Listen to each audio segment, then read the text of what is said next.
क्या विद्युत वायरिंग है ना। आप सभी को मालूम है कि विद्युत काय पे चलती है, तारों पे चलती है। तो तारों का विद्युत को एक स्थान से दूसरे स्थान तक ले जाने में उपयोग होता है ना। उसको किस प्रकार से एक स्थान से दूसरे स्थान तक ले जाया जाता है, वही वायरिंग कहलाती है।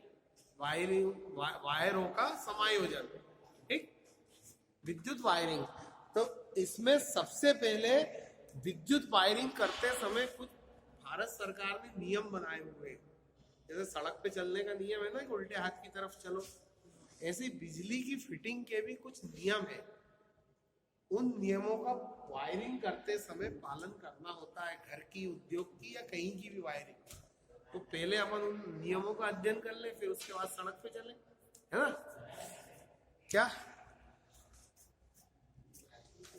तो पहला नियम है कि विद्युत का कार्य किसी लाइसेंसधारी व्यक्ति से ही कराया जाए। लाइसेंसधारी व्यक्ति से मतलब आपका विद्युत, भारत सरकार और राज्य सरकार विद्युत का कार्य करने के लिए लाइसेंस जारी करती है। जैसे आप ITI पास कर लोगे, उसके बाद एक परीक्षा होती है आपकी, वायरमैन की परीक्षा, है ना। वो परीक्षा पास करने के बाद एक लाइसेंस जारी होता है आपका कि आप विद्युत का कार्य करने के लिए अधिकृत हैं। हालांकि मार्केट में तो हम सब लोग करते हैं पर जो तरीका है वो यही है कि मार्केट वाले तो वो सब वहां किसके पास रखा लाइसेंस, बाकी तरीका यही है कि लाइसेंसधारी व्यक्ति से कराया जाए। दूसरी, विद्युत वायरिंग में सारी चीजें ISI मार्क युक्त होनी चाहिए। ISI एक ऐसा निशान लगा, देखा होगा आपने, इस टाइप से एक निशान लगा है ना, ऐसा एक निशान देखा होगा वस्तुओं के ऊपर, रहता है ना ऐसा। इसके नीचे कोड भी लिखा रहता है IS 3278। हर वस्तु पे रहता है, खाने पीने की, लोहे की। इसका मतलब यह होता है कि ये वस्तु भारतीय मानक नियमों के अनुसार बनी है। मतलब जैसे कि यार दादा यार, या तो चुपचाप बैठ जाओ या बाहर बैठ जाओ जाके, कोई दिक्कत नहीं। आप बाहर बैठोगे तो हाजिरी में लगा दूंगा, हाजिरी का टेंशन मत लो, है नहीं। बिल्कुल प्रेम से बाहर अपनी कुर्सी लगी है, वहां विराजो, अगली क्लास खाली पड़ी है ना। हाजिरी की चिंता मत करो, लेकिन यहाँ रह के है भाई थोड़ा शांत बैठो, हाँ यार। तो ISI मतलब क्या, ये निशान जिससे होता है उसका मतलब ये है कि वो वस्तु मानकों के हिसाब से बनी है। मतलब जैसे क्या रहता है, जैसे कि बाजार में मिलते हैं ना वायर, 18 गेज का वायर, तो वो क्या करते हैं, 16 गेज का बना के उस पर 18 लिख के और पतला सा उस पर प्लास्टिक चढ़ा दिया, तो क्या होता, उसकी गुणवत्ता खराब है। जबकि ISI अगर लगाए तो वो वाकई में 18 गेज का होगा, उस पर गुणवत्ता युक्त आवरण भी चढ़ा होगा। तो ISI वाली सामग्रियां उपयोग करोगे, उनकी लाइफ अच्छी रहती है, दुर्घटना की आशंका कम रहती है, ठीक ना। तो बिजली के सामानों पे भी रहती है ISI, है ना। और दूसरा, वायरिंग करते समय क्या होता है, घरों के अंदर जैसे कि P और N, ये दो वायर आते हैं, तो जनरली वायरिंग करते समय विद्युत को उप परिपथों में विभाजित करना चाहिए। उप परिपथ मतलब मेन वायर जो घर के अंदर आए, जैसे कि सपोज दिखा रहे हैं ना, यहीं से लोग, तो ये 2 वायर जो आए हैं ना, इनको ऐसा नहीं कि इसी के ऊपर उपकरण अपन जोड़ते चले जाओ एक ही वायर के ऊपर।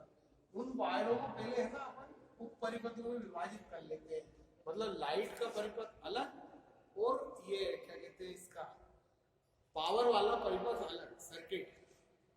पावर वाला मतलब वो उपकरण जैसे कि हीटर, गीजर, फ्रिज, बड़े उपकरण जो ज्यादा बिजली की खपत करते हैं उनके लिए अलग तार, और जो लाइट वाले जैसे पंखा, ट्यूबलाइट, उनके लिए पतला तार उपयोग करते हैं। तो उसमें क्या फायदा ये रहता है कि तार की भी बचत होती है और सुरक्षित भी रहता है, दोनों के सर्किट अलग अलग, ठीक। अब लाइट का जो सर्किट है इसके अंदर ज्यादा से ज्यादा 8 पॉइंट होने चाहिए। मतलब ये है कि ये आए, इससे दो परिपथ निकाले अपन ने, ठीक, ये लाइट वाला और ये पावर वाला। तो लाइट वाला जो परिपथ है इसमें 8 पॉइंट अधिकतम, मतलब या तो 8 पंखे, ट्यूबलाइट, ऐसे उपकरण जो है 8 से ज्यादा नहीं लगने चाहिए, या फिर 800 वाट, इससे ज्यादा भार नहीं होना चाहिए। और इसके ऊपर अधिकतम 3000 वाट या 2 पॉइंट।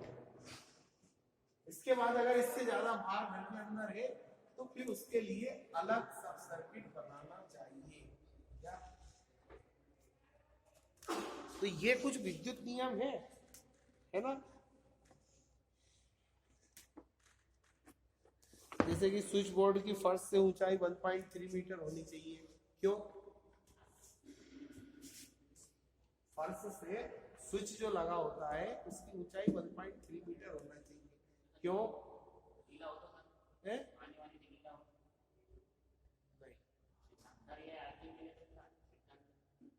उसका कारण ये है, 1.3 मीटर मतलब कितना हो गया, कितने फीट हो गया? 1.3 है ना, मतलब हो गया 1 मीटर में कितने फीट हो गए? लगभग 3.25, 3.25 फीट है ना। 3.25 फीट मतलब 4.25 फीट, ठीक। तो 4.25 फीट का मतलब ये हुआ छोटे बच्चे छेड़खानी नहीं करें और बड़े आदमी का आसानी से हाथ पहुंच जाए। मतलब अपन को अपनी हाइट जनरली 5 फुट 5 प्लस रहती है आदमी की सामान्यता, है ना, 5 फुट जो भी, तो अपना हाथ आसानी से पहुंच जाए उसको चालू करते समय, बंद करते समय, सुधार करते समय। और ज्यादा नीचे रहेगा तो बच्चे हाथ लगाएंगे तो दुर्घटना का अंदेशा, इसलिए 1.3 मीटर होना चाहिए, है ना, ठीक। दूसरा, स्विच बोर्ड हमेशा दरवाजे के पास स्थापित होना चाहिए। आप गेट खोलोगे, घर में आओगे, ठीक, रात में आए तो आप दरवाजा खोलते ही आपको मालूम है इसमें है, तो आप बाहर से ही हाथ डाल के, नहीं तो पता पड़ा ढूंढते ढूंढते उस कोने पे लगा है तो कितनी चीजों से टकराओगे, है ना। तो देयरफॉर पास में लगा होना चाहिए ताकि वहां से ऑपरेट किया जा सके, है नहीं। अगला, बाकी हाँ, ये एक है स्नानागार में, स्नानागार मतलब बाथरूम वगैरह के लैंप स्विच वगैरह, बाथरूम का स्विच हमेशा बाथरूम के बाहर होना चाहिए। नहीं, अंदर भी लगा लेते हैं, बहुत से लगाते हैं उसमें क्योंकि कोई तो बाहर क्यों रहना चाहिए? पानी से बचाव के लिए। और अगर अंदर लगाना ही आवश्यक हो तो वो वाटरप्रूफ स्विच आते हैं, वो होना चाहिए, ठीक है ना। नहीं, वो उसमें पानी नहीं घुसता। और बाकी के घर के बाहर स्थापित सभी पॉइंट जलावरोधी होने चाहिए। सॉकेट हमेशा 3 पिन वाला लगाना चाहिए, मतलब लगाना चाहिए। सॉकेट किसे कहते हैं? वो प्रेस का प्लग लगाते हैं 3 मुंह का जो रहता है, वो 2 का भी रहता है, 3 का भी रहता है, तो हमेशा 3 मुंह वाला के उपयोग करना चाहिए। एक अर्थिंग का रहता है तो दो फेस के नहीं रहते, एक फेस एक न्यूट्रल रहता है। तो अर्थिंग वाले में क्या है कि अगर मान लो दुर्घटना बस जिस उपकरण का प्लग अपन ने लगाया है और उसमें कहीं किसी कारण से करंट आ रहा है तो वो अपन को नहीं लगेगा, अर्थ में चला जाएगा, है ना। तीसरा वाला अर्थिंग का रहता है, सबसे टॉप पे मोटा वाला, सबसे ऊपर अर्थिंग लगा रहता है, वो मोटा भी रहता है। मोटा होने का कारण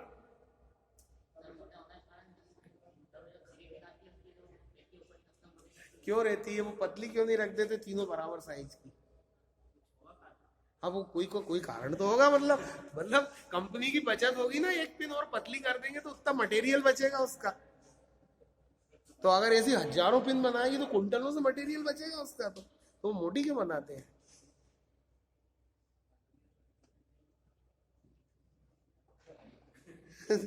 कभी सोचा कि नहीं सोचा? जब उसका दो कारण है। पहला कारण तो ये, वो जो रहता है ना सॉकेट इस टाइप से, ये वाला मोटा और ये दो पतले, है ना।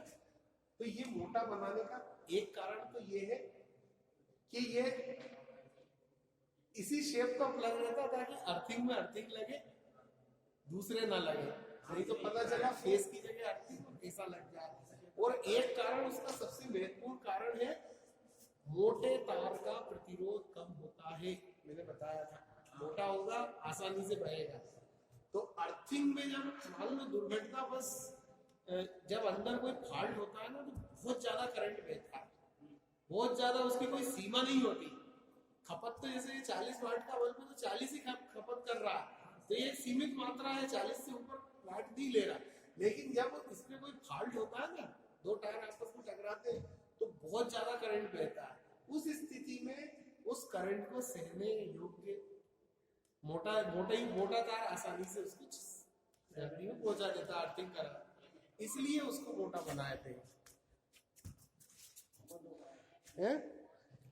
हाँ, नहीं कभी कभी सोचा करो कि ये चीज हो रही है तो क्यों हो रही है। अरे मैं तो बताऊंगा, लेकिन तुमने बस, बाकी तो आप आसानी से पढ़ सकते हो। बाकी ऐसा कोई, जैसे सभी प्रकार की लाइट की फर्श से ऊंचाई 2.25 मीटर से कम नहीं होना चाहिए। 2.25 मीटर से छत और पंखों की ऊंचाई 2.25 मीटर मतलब 2.5 फीट नहीं, 6.5 फीट तो हो गया, वही 2 मीटर। मतलब आसानी से अपने से टकराए ना। 6.5 फीट से ऊंची तो हाइट होती नहीं ना अपनी। हाथ भी ऊंचा कर लो तो 6.5 नहीं होता। 2.25 जोड़ना कितना हुआ है? 6.5 तो 2 मीटर का ही हो गया। और 25 मीटर मतलब मीटर का चौथा भाग, हाँ लगभग 75। तो मतलब लगभग वो हो गया आपका 7.25 फीट। तो इतना ऊंचा थोड़ी होता है ना। तो ये सब है ना, क्या जितने भी ये विद्युत नियम है ना, सुरक्षा सावधानी के लिए है। जैसे कि एक है, हमेशा फ्यूज का उपयोग करना चाहिए। फ्यूज का उपयोग कहाँ करना चाहिए? नहीं, घर में जो वायरिंग, जैसे ये वायरिंग जा रही है तो इसमें फ्यूज का उपयोग करना चाहिए। किस पॉइंट पे करते हैं फ्यूज का उपयोग? फेस पे हमेशा करते हैं। ये है ना फेस, इसमें हमेशा न्यूट्रल के ऊपर कभी फ्यूज नहीं लगाते, क्योंकि धारा तो इसमें से बहती है। अगर दुर्घटना बस धारा ज्यादा आएगी तो वो इसमें से ही बहेगी, इसमें से नहीं। इसलिए फेस के ऊपर फ्यूज का उपयोग करते हैं। अरे यार थोड़ी गम्मत बंद कर दो यार, ना हो या बाहर बैठ के कर लो ना यार, क्या दिक्कत है? तुम बाहर बैठ जाया करो, वो क्लास खाली, वहां आराम से अपने 2-3 घंटे जितने ही बैठना, खूब बच्चात करी और चले गए। हाजिरी लगा दिया करेंगे, हाजिरी के टेंशन में मत बैठा करो। हाँ हाजिरी तो लगा ही देंगे, आप बिल्कुल बेफिक्र रहो। पर यहाँ बैठो तो सिंसियर मूड से बैठो, नहीं तो वो है आगे वाली क्लास में बढ़िया आराम से पंखा चला लो, लाइट भी जलाओ और प्रेम से अपनी खूब चर्चा करो, राजनीतिक, ज्ञान की, धार्मिक, जो भी करना। हाँ वो सारी चर्चा उस कमरे में करो ना आप, वहीं बीजेपी को हराओ, कांग्रेस को जिताओ, जो भी करना वो करो, है ना। यहाँ कम से कम थोड़ा सा है ना, वहां बैठ जाया करो आप। बिल्कुल वाकई में इस टेंशन में मत बैठा करो कि यार हमें हाजिरी नहीं लगेगी। हाजिरी तो लगा देंगे तुमसे भाई, है नहीं। बस बैठो, आप पढ़ने में मन नहीं लगे तो मत बैठा करो। क्या फालतू दूसरे लोगों को भी डिस्टर्ब करो, मुझे भी मजा नहीं आया, है नहीं। क्या अब ये मेरे हिसाब से तुम पॉइंट पढ़ लो, समझा मैं देता हूँ जो तुम्हें। हाँ तो नहीं, वो सब कौन सा अगला?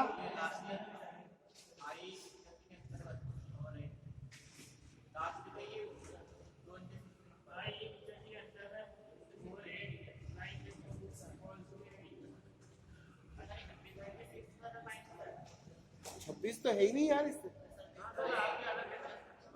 अच्छा अच्छा, तो उसके पहले के सब समझ में आ रहा है क्या? तो मैं वही तो कह रहा हूँ। अगला क्या, ये अगला देखो, है ना, अर्ध चालक से कोई स्विच फ्यूज संयोजित नहीं किया जाना चाहिए, ठीक है ना। फ्यूज हमेशा फेस पे ही लगना चाहिए और किसी तार के ऊपर फेस नहीं लगना चाहिए। अगला, प्रत्येक उप परिपथ का वितरण बोर्ड अलग होना चाहिए। थ्री फेस में लोड संतुलित रखना चाहिए। ये मैं बता चुका हूँ एक दिन वो स्टार डेल्टा कनेक्शन के टाइम पे कि थ्री फेज में बैलेंस लोड रखना चाहिए। मोटर में बाइंडिंग भरने के बाद वो तीनों तार का करंट लेता है, मतलब लोड संतुलित होना चाहिए, है ना वही। अगला, कार्यशालाओं में मशीनों की मोटर के नियंत्रक स्विच तथा स्टार्टर ऐसी ऊंचाई पर होने चाहिए जो कारीगर की आसान पहुंच में हो। मतलब स्विच बोर्ड को भी 1.3 क्यों लगाया कि खराब होने पर उसे आसानी से इसको सुधारा जा सके और संचालन में दिक्कत नहीं हो, है ना। अगला, उच्च, मध्यम तथा उच्च वोल्टेज, है ना, पर कार्य करने वाली मशीनों जैसे ट्रांसफार्मर और मोटरों पर दोहरा अर्थिंग प्रयोग करना चाहिए। दोहरा अर्थिंग का मतलब, आपने अपनी वो डीपी देखी गांव की, है नी, उस गांव पे कहीं देखना कि वो ट्रांसफार्मर जो लगा रहता ना खंभों के बीच में, ये इस पे इधर से भी अर्थिंग का तार जाता है, ये, और इस तरफ भी अर्थिंग का तार लगाया जाता है, दो ही तरफ। कारण एक से भी तो काम चल जाता, मतलब ये दो दो तरफ लगा है, एक से भी तो चल जाता काम, दो क्यों लगा दिया? इसलिए कि ये उच्च वोल्टेज का उपकरण है, ठीक। मान लो किसी कारणवश ये अर्थिंग का तार टूट जाए या क्षतिग्रस्त हो जाए तो दूसरा बरकरार रहे, इसलिए एक स्टैंड बाई लगाते हैं। लंबी गाड़ियों में दो ड्राइवर इसलिए तो रखते हैं कि एक को नींद आए तो दूसरा सो लेता है जब तक। अब वो जितने, हाँ भाई माहौर के फिर से एडमिशन ले लिया, आया। चलो, तो भूतपूर्व में ही है। हाँ, कुछ नहीं है। हाँ मतलब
हाँ 16वां क्या है, प्रत्येक उप परिपथ का वितरण बोर्ड अलग होना चाहिए, है नहीं।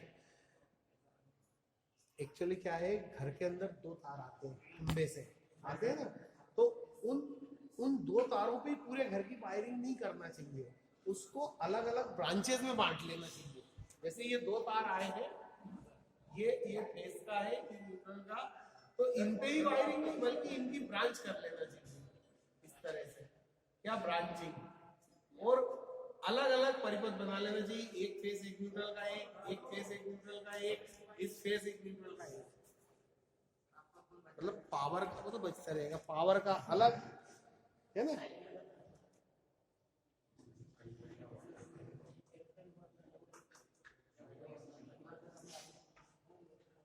चल तो अगला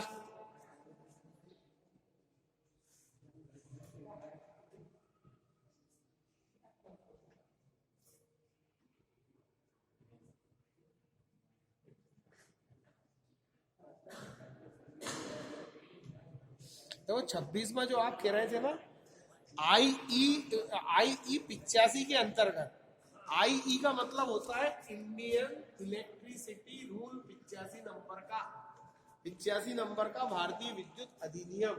इसके अनुसार दो पोलों के बीच की दूरी 220 फीट से अधिक नहीं होना चाहिए। जो पोल लगे रहते हैं ना सड़क पे, खंबे, उनके बीच की दूरी 220 फीट से अधिक नहीं होना चाहिए।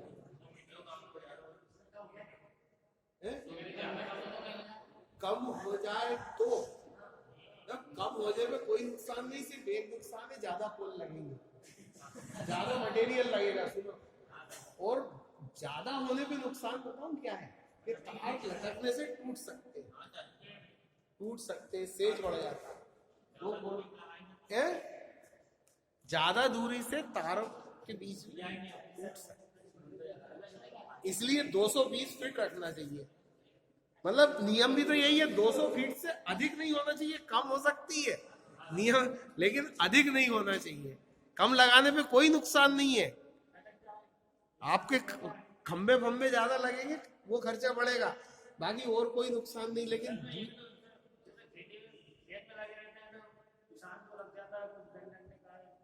वो भी है, और रास्ते में भी तो अपना लटकेंगे ना, ज्यादा दूर जाएंगे तो ज्यादा लटकेंगे। क्योंकि क्या होता है, गर्मी के दिनों में विद्युत के तार गर्मी की वजह से फैलते हैं, आपने देखा होगा, उसका झोल बढ़ जाता है, गर्मी में बढ़ जाता है, और ठंड में भी वो थोड़ा टाइट हो जाते हैं।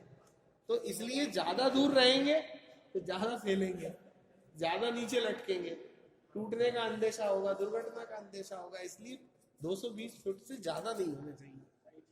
ये है, तो ये है कुछ नियम, आप फिर और आराम से अध्ययन कर लेना। इन नियमों के अनुसार ही विद्युत वायरिंग की जाती है। अब देखो, विद्युत वायरिंग हेतु स्थापना कारक, मतलब स्थापना करते समय, विद्युत वायरिंग करते समय किन बातों का ध्यान रखना चाहिए, है ना। तो पहला तो वही है मजबूती। मजबूती मतलब वायरिंग मजबूत है, मजबूत से मतलब खूब मोटा तार होना चाहिए।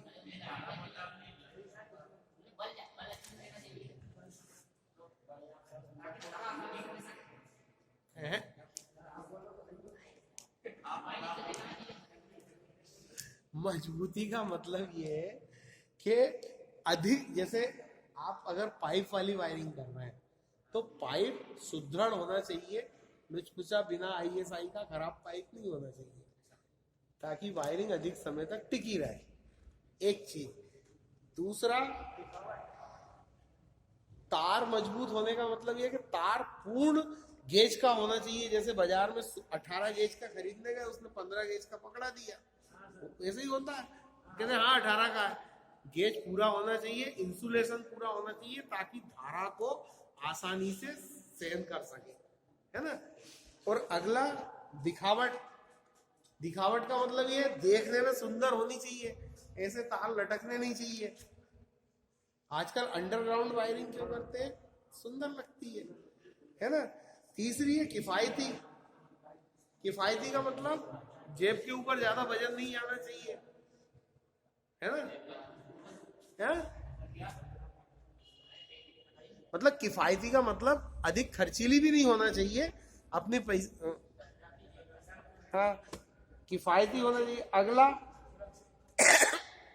सुरक्षित मतलब वायरिंग ऐसी होना चाहिए कि सुरक्षित हो, काम कर उसका उपयोग करने वाले के लिए भी, और अगर कोई खराबी आ जाए तो सुधारने वाले कारीगर के लिए भी। ज्यादा कट फट ये इस तरह के जोड़ नहीं होने चाहिए, ये चीजें। दूसरा, अग्नि से सुरक्षित। सबसे ज्यादा खतरा आग का रहता है बिजली के अंदर। मतलब वायरिंग ऐसी हो जिसमें आग ना लगे, जैसे अगर कहीं ज्वाइंट है तो प्रॉपर लगे हो, जहां तक हो सके ज्वाइंटों का प्रयोग कम से कम करें ही ना, है ना। वो करें तो वो मतलब अच्छी तरह से लगे होना चाहिए।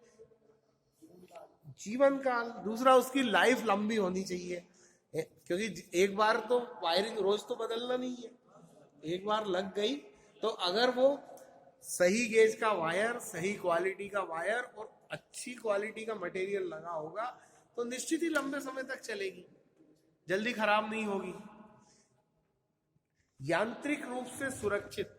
यांत्रिक का मतलब ये है कि वायरिंग उद्योगों में या घर में ऐसी होना चाहिए कि उस पर किसी चीज के गिरने, चोट लगने से वो क्षतिग्रस्त ना हो।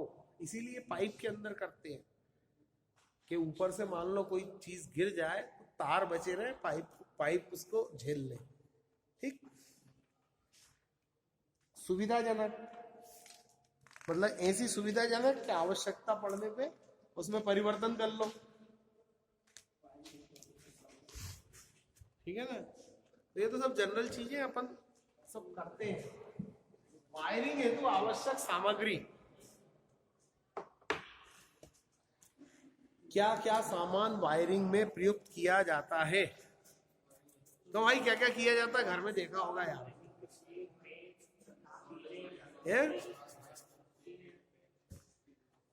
बोर्ड, सबसे पहली चीज बोर्ड, मतलब जिसपे स्विच वगैरह कसे जाते हैं। पहले लकड़ी के आते थे, आजकल प्लास्टिक के माउल्डेड आते हैं। पहले लकड़ी के आते थे बने हुए, उनमें खांचे काट के स्विच फंसाते थे। नहीं, आते हैं लेकिन आजकल उनका उपयोग नहीं करता कोई, क्योंकि वो काटना पीटना ज्यादा मेहनत का काम है ना। महंगे तो नहीं पड़ते, वो महंगे पड़ते हैं। हाँ, जो सुविधाजनक तो है। क्या टच बटन कैसे, मतलब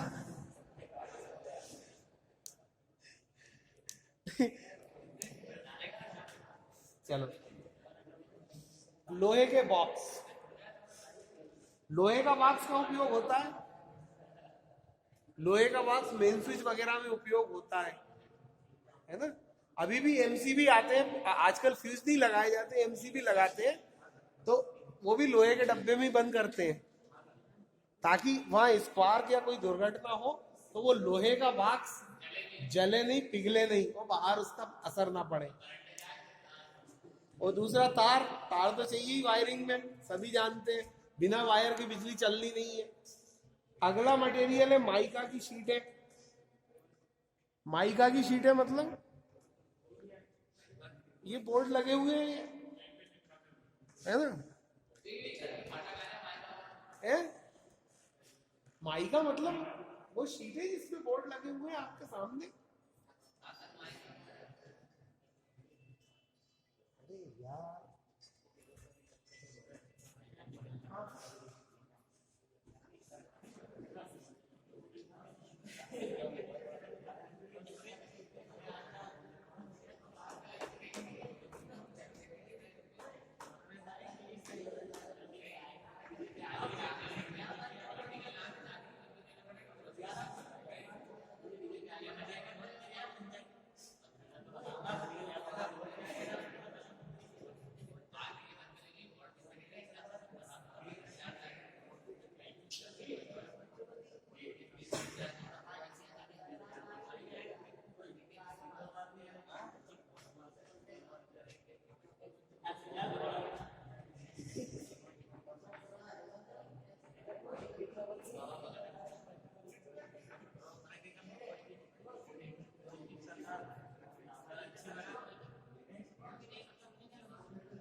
पेच, पेच का मतलब स्क्रू, स्क्रू, स्क्रू है ना, कसने का। कीलों का उपयोग नहीं करना चाहिए वायरिंग में कभी। नहीं, वो कील ठोकने के बाद निकालने में दिक्कत। पेच का ये है कि आसानी से खोला जा सकता, फिर लगाया जा सकता है ना। दूसरा है कि ये लकड़ी की गिट्टियां, पहले क्या होता था कि दीवार में जैसे पाइप फिट करना है, ठीक है ना, पाइप फिट करना, तो पहले दीवार में छेद करते थे, उसमें लकड़ी की गुल्ली ठोकते थे और गुल्ली के अंदर भी पेच कसते थे। आजकल क्या डायरेक्ट प्लास्टिक की वो आती है ना गिट्टी, वो फंसाते हैं, पहले लकड़ी की फंसाते थे मोटी मोटी को। इसको ग्रिप बोलते हैं। ग्रिप मतलब ये ग्रिप करके रखती है, ग्रिप मतलब पकड़ना, है ना। तो वो लकड़ी की गुल्ली भी वही काम करती थी कि दीवार में स्क्रू कसाता नहीं है, तो लकड़ी में आराम से कसा जाता था, खुल जाता था। तो अब ये किताब क्या पुराने जमाने की बनी हुई है, इसलिए पुराने की पता है, वो तो सब बदलता रहता है। अगला है वायरिंग सहायक सामग्री। ये तो क्या हो गया, ये आवश्यक सामग्री। अब सहायक सामग्री क्या क्या है? स्विच। स्विच मतलब किस लिए? किसी भी चीज को बंद चालू करने के लिए स्विच की जरूरत है। लाइट के लिए 5 एम्पियर और पावर के लिए 15 एम्पियर का स्विच लगाना है। पावर मतलब हीटर, गीजर और बड़े उपकरणों के लिए, ठीक। अगला है, अच्छा, स्विच 3 प्रकार के होते हैं। क्या? पहला कौन सा? एकल पथ स्विच, मतलब ऐसा स्विच जैसे कि ये तार है, इसमें ये स्विच लगा है, तो ये जो स्विच है ना, एकल पथ स्विच कहलाता। मतलब जो स्विच अपन घरों में यूज करते हैं जनरली, सिंगल वे स्विच है। मतलब इसका काम यही है कि बंद करो तो चालू और ऊंचा कर दो तो बंद। मतलब एक ही दिशा में धारा को प्रवाहित होने से रोकता और चालू करना, दो काम करता, एक ही काम करता है। दूसरा स्विच होता है two way switch. Two way switch है ना, जो धारा को दो दिशाओं में ले जाता है। मतलब इस टाइप से ये रहता, अगर इधर कर दो तो इस परिपथ में करंट जाने लगे, और अगर इसको ऊपर कर दिया तो इस परिपथ में। जनरली जीरे की वायरिंग में टू वे स्विच का उपयोग किया जाता है, जिसे वायरिंग नीचे से भी चालू कर दो, ऊपर से भी चालू कर दो, है ना। चलो, push button switch. Push button switch, push button switch होते हैं जो अस्थाई वायरिंग होती है ना अपनी। अस्थाई मतलब अपन को यहाँ पे बल्ब लगाना है ना, तो अपन क्या करते हैं, यहाँ से डोरी लगा के वहां लगा दिया, तो उसमें एक स्विच, पुश बटन स्विच रहता है गोल ऐसा, मार्केट में उपलब्ध होता है। इस टाइप से उसमें बटन रहता है लटका हुआ, ये तार के ऊपर, इसको दबा दो तो चालू, दबा दो तो बंद, पुश बटन स्विच कहलाता है ना। सीलिंग स्विच,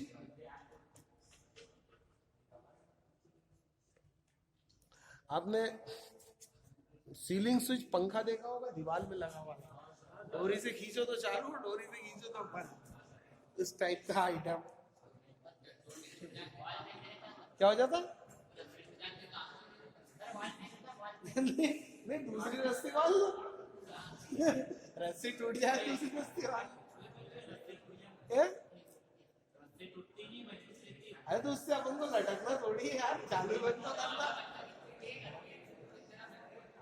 नहीं, तो वो इसलिए।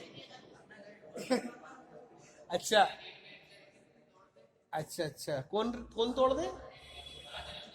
तो जल्दी तो वो उसकी लंबाई फिक्स कर रखी है कि छोरा छोरी से ऊंचा होना चाहिए। भाई छोरा छोरी इतना ऊंचा होगा, अपन इतनी ऊंचाई पर लगा लो ना, और फिर अपन तोड़ दो तो फिर उसका कोई हल ही नहीं। दो पोल आयरन क्लेट स्विच। क्या? दो पोल आयरन, ये नाम नया होगा, cleat switch. Generally main switch के लिए उपयोग किया जाता है। दो पोल मतलब उसके अंदर दो पोल है, मतलब एक फेज और एक न्यूट्रल। लोहे का स्विच होता है जो कि जनरली मेन स्विच की जगह को कवर करने के लिए लगाया जाता है। आयरन का, आयरन मतलब लोहे का, ठीक। ऐसे ही 3 पोल आयरन प्लेट स्विच होता है। 3 पोल का आप कहाँ लगाओगे? यहाँ पे 3 फेस का उपयोग कर रहा है ना। नाइफ स्विच, नाइफ स्विच ये लगा इसके ऊपर अपनी पैनल पे, नाइफ स्विच।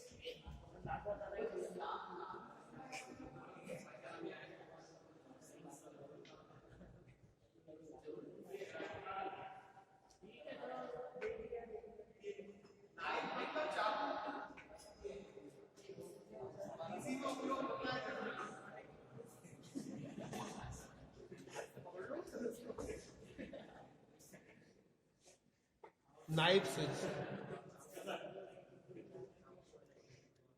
अब है संरचना के अनुसार टम्बलर सिंगल वे स्विच। पहले आपने काले काले स्विच देखे होंगे, पुराने मकानों में कहीं लगे होंगे, अभी भी ऐसे ऐसे करके इसमें चालू करते हैं, लेकिन पुराने में लगे मिल जाएंगे आपको काले काले, वो टम्बलर स्विच कहलाते हैं। बेकेलाइट के होते हैं, काले कलर के, ऊपर नीचे करने पे जलते हैं। उसकी जगह आजकल फ्लश टाइप स्विच यूज होते हैं। फ्लश टाइप स्विच जो आजकल वर्तमान में लग रहा है ना, ये सब फ्लश टाइप स्विच है। फ्लश का मतलब होता है जैसे मतलब इनको चालू बंद करने पे इसके अंदर एक स्पार्क होता है। टम्बलर में स्पार्क नहीं होता था, है ना, इसमें फ्लश टाइप स्विच। दूसरा टॉगल स्विच। टॉगल स्विच आपने लेम्पो वगैरह में लगा रहता है, सिंगल डंडी का रहता है, आगे पीछे करने के लिए टॉर्च में लगा रहता है, वो टॉगल स्विच है। स्लाइड स्विच, आगे पीछे खिसकाने वाला स्विच। ये सारे स्विच है, घरों में जनरली उपयोग नहीं किए जाते, उद्योगों में किए जाते हैं, लेकिन परिचय इनका जरूरी है ना। आगे पीछे खिसकाने वाला भी रहता है, पंखों वंखों में कहीं देखा होगा आप, आगे कर दो तो चालू, पीछे कर दो तो बंद, है ना। या इसमें छोटे छोटे इलेक्ट्रॉनिक उपकरणों में ज्यादा लगे रहते हैं, बैटरी में। रोटरी स्विच, रोटरी का मतलब होता है घूमने वाला, पंखा में लगा कोई दिक्कत ही नहीं, घूमने वाला। वो टीवी के स्टेबलाइजर में भी रहता है, वो रोटरी स्विच है सब, घूमने वाले स्विच। मेन स्विच का मतलब वो स्विच जो पावर, घर में पावर घुसते ही लगता है, मतलब मेन स्विच जिसे बंद करने पे पूरे घर की बिजली बंद हो जाए। क्या हो गया? सुना?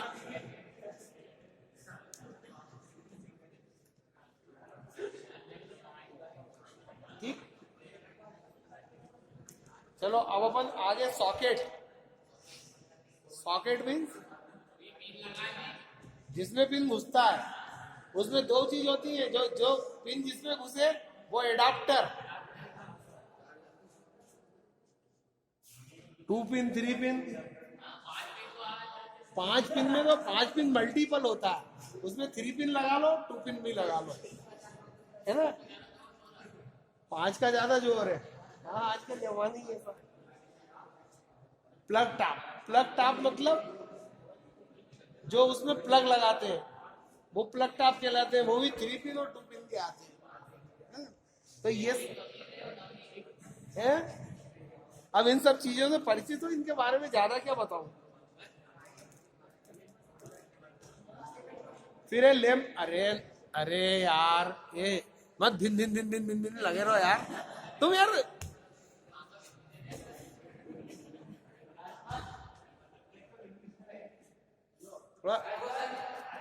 अरे जरा मैंने कहा ऐसा है, वो आगे अपन ने एक क्लास बना रखी है, वो मटके रखे है ना अपने, उनके बगल में एक क्लास है, तो जिसे भी वार्तालाप या चर्चा करनी हो वह जाए, आराम से बैठे, तो वो पॉइंट वाली चीज वहां पे डिस्कस करो ना आप। वो ऐसा थोड़ी है कि बिना पॉइंट की करना, वो सब वहां पे आराम से डिस्कस करो, और जब प्रसाद बटेगा, मतलब हाजिरी होगी, तो बुला लेंगे हम। नहीं, मैंने वही कहा कि वहां पे पॉइंट की चर्चा करो और आराम से यहाँ आके बैठ जाओ। हाँ, तो वो वहां उसलिए वो खाली रखी है भाई, पानी पियो और वही चर्चा करो, पानी पी के पॉइंट की बातें करो, है नहीं?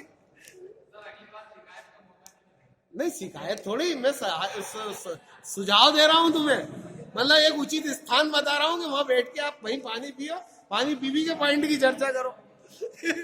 हर पॉइंट पे कर सकते हो। हाँ, वहां वहां सब बाहर के बाहर ही निपट लो। चलो, तो ये सब चीजें आप मैं समझता हूँ अध्ययन कर लेंगे, क्योंकि ये कॉमन चीजें हैं, हंसी नहीं है। अब देखो, जैसे लेम फोल्डर है, लेम फोल्डर आपने सामान्य तौर के ये वाले देखे होंगे जो अपन बल्ब लगाते हैं, है ना?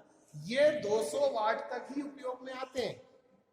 इसके ऊपर फिर स्क्रू टाइप लैंप होल्डर लगते हैं। 200 वाट से जितने भी बड़े लैंप होल्डर होते हैं ना, वो चूड़ीदार होते हैं, बिल्कुल गोल गोल चूड़ीदार, और वो लोहे के नहीं रहते या पीतल के, वो चीनी मिट्टी का आवरण रहता है ताकि ज्यादा गर्म ना हो। आपने सड़कों के ऊपर देखा होगा वो पीला वाला बल्ब लगा रहता है, वो चीनी के लैंप होल्डर में ही लगा रहता है।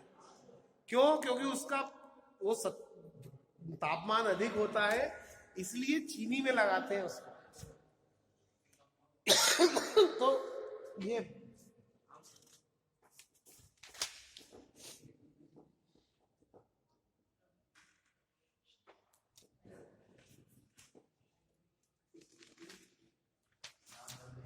अब फ्यूज जनरली क्या होता है, परिपथ के अंदर फ्यूज को जोड़ा जाता है सुरक्षा के लिए, है ना? तो फ्यूज, पहले जो फ्यूज लगाए जाते थे वो किटकेट टाइप के फ्यूज थे, चीनी मिट्टी के तार उस पर बाउंड करके कसा, हाँ, वो किटकेट टाइप का फ्यूज कहलाता था। उसे वो उसका सही नाम है किटकेट टाइप। लेकिन वो क्या, किटकेट को बिगाड़ के अपन ने कटआउट नाम रख दिया उसका, वो कटआउट नहीं होता वो। हाँ, वो किटकेट की चॉकलेट आती है।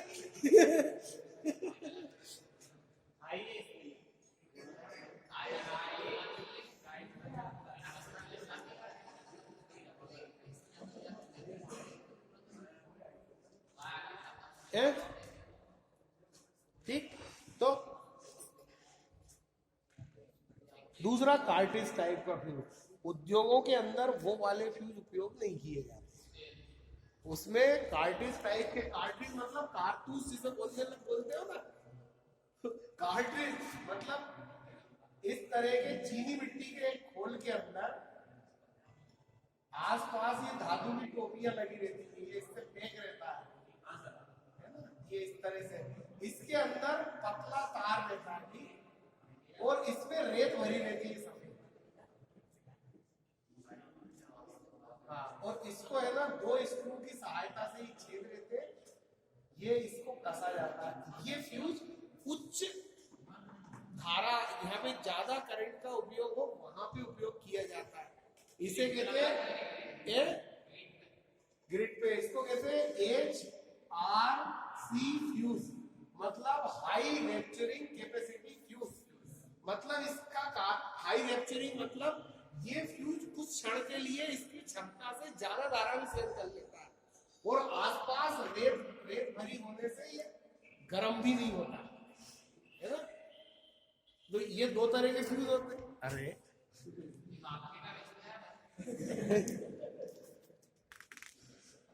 अब यार तुम हाजिरी कर लो, तुम तो बहुत हो गई।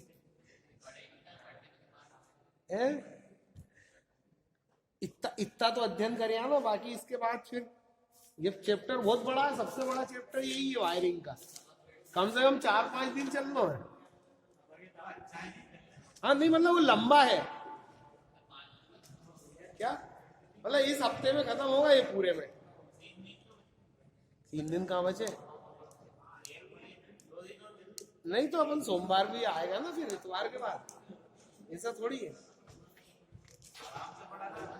आराम से पढ़ाना। तो इतना अगर तुम पढ़ के आओ मेरे से कुछ पूछो तो मजा आए, यार ये समझ में नहीं आया। अब मैंने परसों भी कहा था गीता का सार पढ़े ना यार, ये पीछे उसमें कुछ समझ में नहीं आया तो मैं बता दूंगा, लेकिन नहीं पढ़ा होगा। अच्छा चुनाव में चलेगा ये। सही बात है, ये बात तो सही है। चलो तो आज पढ़ लेना, कोई दिक्कत नहीं। पिछले सारे चैप्टर जितने पढ़े सभी का सार पढ़े आओ ना। अच्छा ये भी है, नहीं ज्यादा भी नहीं होता, मतलब एक साल में तो पास करना है ना, कि वो ज्यादा टारगेट बना के आए, क्या आराम से ही करेंगे 2-4 साल में, एक साल में एक। हाँ नहीं तो सोचो कि आराम से करो तो 2-2 सब्जेक्ट निकालेंगे एक साल। अच्छा तो भी ठीक है। बस बस इतना ही बहुत है, आप आगे चलने से कोई मतलब नहीं। अब इतना अगर आप है ना अच्छे से अध्ययन करिए आओ।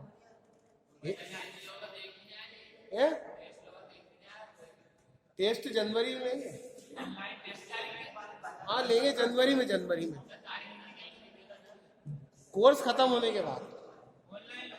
हाँ ऑनलाइन ही होगी परीक्षा भी आपकी,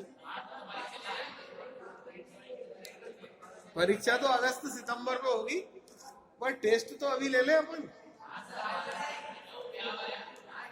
अरे आज नहीं, जनवरी में, अभी कोर्स तो खत्म हुआ है।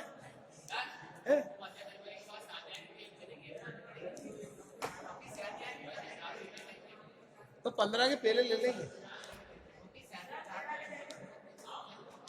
तो अभी तो बहुत दिन है, 2 महीने से ऊपर है यार।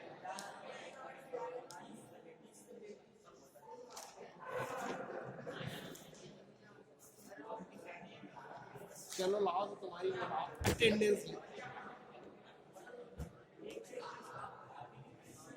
बजे कितने 25 है, ज्यादा टाइम कम उससे अपन को मतलब नहीं, अपन अपने काम से मतलब है।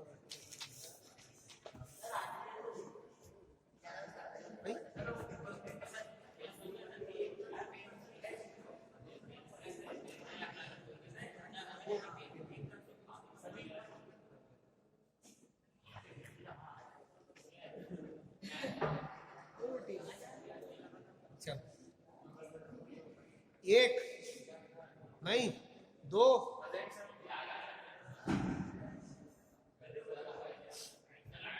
सर वो चलने दो, आज भी